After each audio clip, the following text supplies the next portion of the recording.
Oke bre, jadi kali ini gue akan menceritakan sebuah film karya Christian Folkman berjudul The Room yang rilis di tahun 2019. Dan ini mohon maaf ya, ini bakalan jadi spoiler banget sih bre kalau lu belum nonton. Film ini bercerita tentang pasangan suami istri yang baru pindah rumah dan mendapati di rumah mereka ada satu ruangan yang bisa mengabulkan semua permintaan bre. Ya pokoknya mah semua permintaan bisa dikabulin deh sama ruangan itu. Gimana? Penasaran gak sama ceritanya?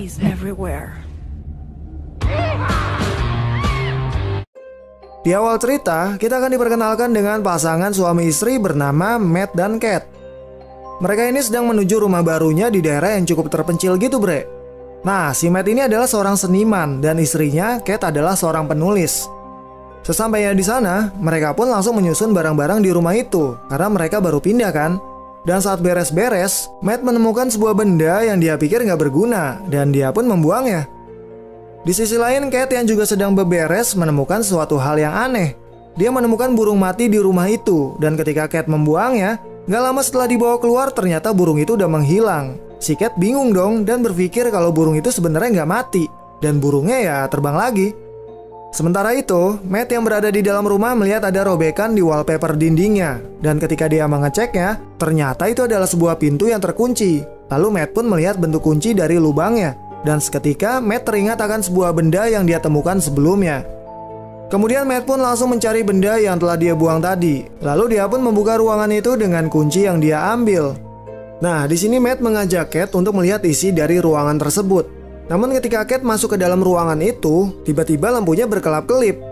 Matt yang merasa ada masalah dengan listrik di rumahnya lalu segera memanggil teknisi untuk memperbaikinya.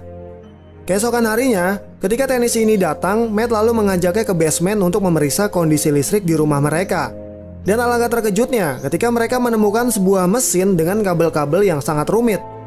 Teknisinya pun bilang kalau dia baru pertama kali melihat hal semacam ini. Nah, karena teknisi ini nggak sanggup untuk memperbaiki listrik di rumah itu, dia pun langsung pamit aja ke Matt dan bergegas untuk pulang. Namun ketika teknisi ini mau balik, dia memberitahu tentang kejadian yang pernah terjadi di rumah itu. Pemilik rumah sebelumnya dulu mati terbunuh bre, dan teknisinya juga nggak percaya kalau rumah ini bakalan kejual. Matt yang mendengar hal itu pun jadi penasaran.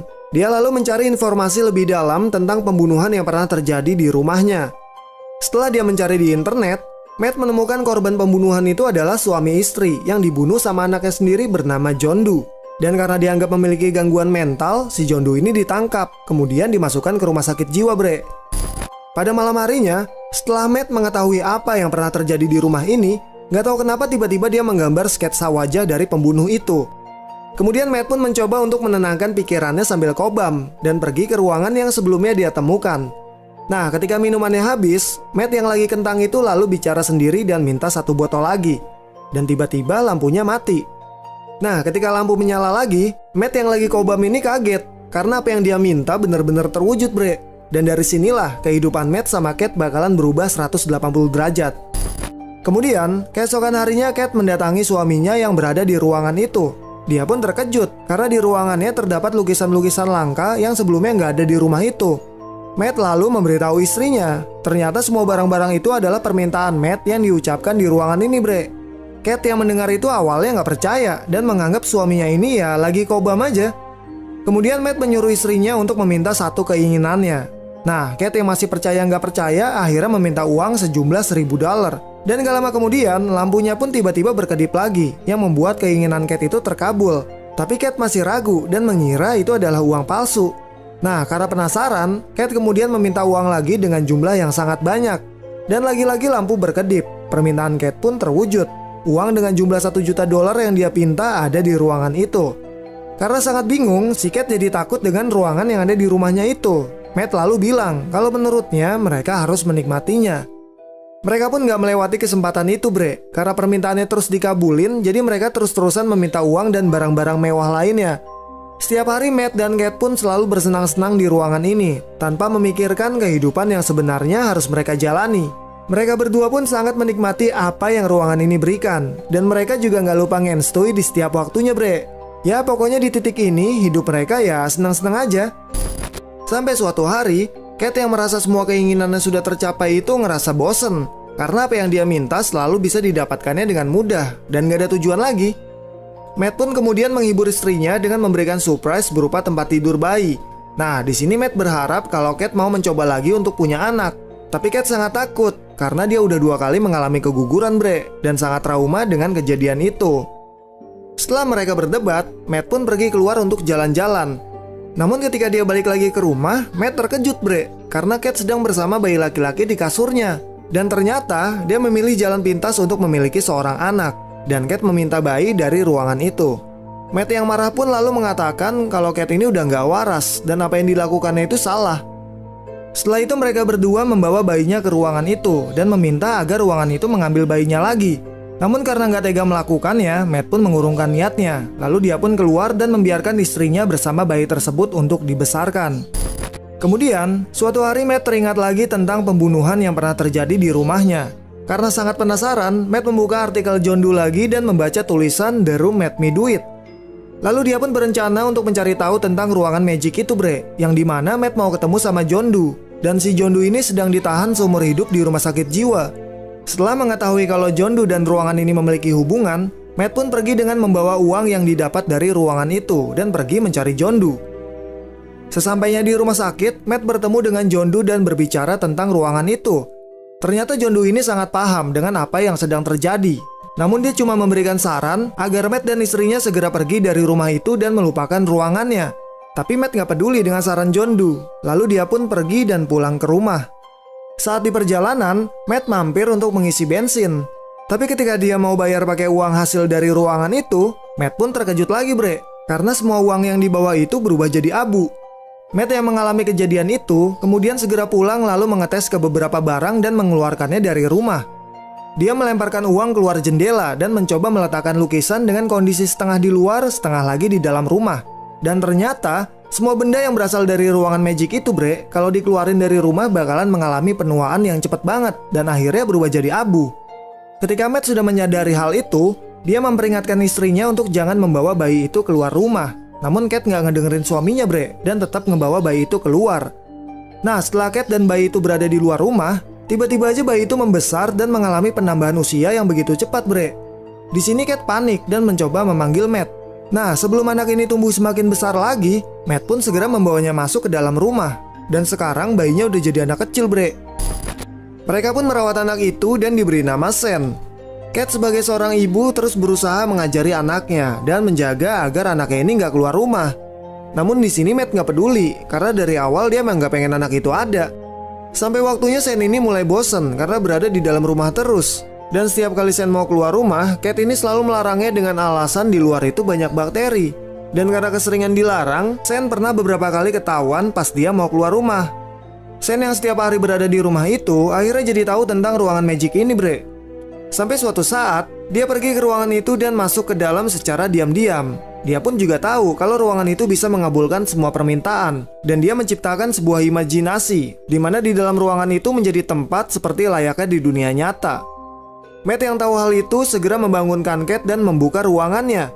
Dan tiba-tiba mereka terkejut ketika melihat Sen yang berada di dalam dengan dunia hayalannya. Matt yang marah pun langsung mengeluarkan Sen dari ruangan itu karena dia takut. Sen ini anak pintar, dia bisa aja meminta semua hal yang dia mau.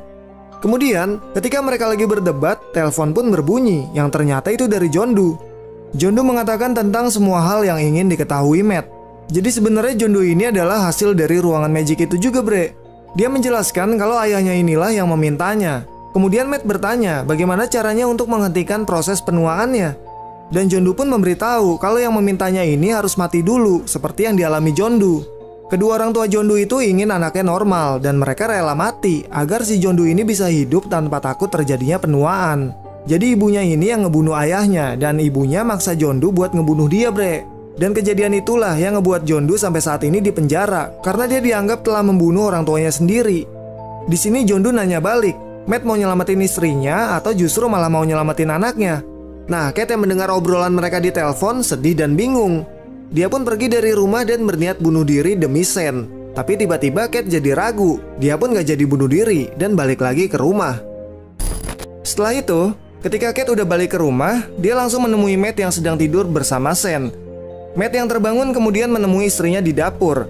Nah, karena kondisi Kate emosinya lagi gak stabil, mereka pun ngenstui lagi, bre. Tapi brengseknya Ngensui mereka itu diintip sama anaknya. Dan di sini Sen mulai berpikir mau mencoba make ibunya sendiri. Sen yang terobsesi sama ibunya itu lalu pergi keluar rumah dan ingin tumbuh dewasa. Matt dan Cat yang lagi tidur pun kaget ketika mereka mendengar suara pintu terbuka. Mereka pun menemukan Sen yang telah menjadi pria dewasa. Di sini dia marah banget sama Matt bre dan mencoba untuk membunuhnya. Cat yang ada di situ pun langsung dengan hati-hati menghampiri Sen untuk menenangkannya. Nah, ketika Sen lengah, Matt pun mencoba mengambil pistol yang dipegang Sen. Dan karena pergerakannya buru-buru, dia nggak sengaja ngebuat kepala Cat terbentur dan pingsan. Sementara Matt masih berurusan dengan Sen. Kemudian, setelah Cat terbangun dari pingsannya, Matt mengatakan kalau dia udah ngebunuh Sen dan membawa mayatnya keluar rumah. Cat yang sedih pun segera memeriksanya dan perlahan dia bisa merelakan anaknya itu. Setelah itu, ketika mereka sedang makan, tingkah laku Matt ini agak sedikit beda yang ngebuat Cat jadi curiga. Nah, waktu Matt ngajakin Ngensui, Cat ini sadar kalau dia adalah Sen yang menyamar menjadi Matt. Ternyata mereka ini lagi di dalam ruangan magic itu bre, yang dibuat sama persis seperti di dunia nyata. Dan semua ini adalah hasil manipulasi yang dibuat oleh imajinasi Sen. Cat yang mencoba lari dari sana pun akhirnya dipaksa Sen buat Ngensui sama dia bre. Sementara Matt yang asli baru terbangun dari pingsannya dan menyadari kalau istrinya ini dibawa sama Sen ke ruangan itu. Nah, karena ruangannya dikunci sama Sen, Matt masuk dengan cara menghancurkan dindingnya dan dia langsung menuju rumahnya yang dibuat sama persis kayak di dunia nyata. Namun ketika Matt bertemu dengan Cat, Sen yang ada di situ juga ikut menemuinya dan ngebuat Cat ini bingung karena di sana ada dua Matt. Mereka berdua pun sama-sama meyakinkan Cat kalau dia adalah Matt yang asli. Dan akhirnya Cat ini tahu mana Matt yang palsu, lalu langsung mendorong Sen sampai terjatuh. Dan di situ wujud Sen pun balik lagi ke aslinya bre. Nah, saat Cat dan Matt mau keluar dari rumah tersebut, ternyata Sen ini ngebuat ruangan itu jadi rumah labirin sehingga mereka berdua nggak bisa kabur. Nah, di sini mau nggak mau Matt harus beradu imajinasi dengan Sen. Matt pun mendapatkan ide dan akhirnya mereka berdua berhasil mengelabui Sen dengan cara membuat kloningan diri mereka. Kemudian mereka berdua pun langsung lari dan segera keluar dari ruangan itu. Sen yang berhasil mengejarnya kemudian langsung menyerang Matt. Tapi di sini Matt berhasil membuka pintu dan membawa Sen ke dunia nyata. Sen panik dan mencoba untuk masuk ke dalam lagi, tapi Cat langsung mengunci pintunya. Dan karena Sen gak bisa hidup di luar, dia pun dengan cepat menjadi tua, sampai akhirnya tubuh Sen pun semakin tua dan menjadi debu. Sebulan kemudian, mereka cabut dari rumah itu bre, dan menginap di sebuah motel. Nah, ketika Matt pulang dari membeli kopi, di dalam kamar terlihat Cat yang sedang kebingungan karena melihat hasil tes pack yang positif. Dan gak lama dari situ, lampu yang ada di dalam kamar pun berkedip lagi, dan film pun tamat.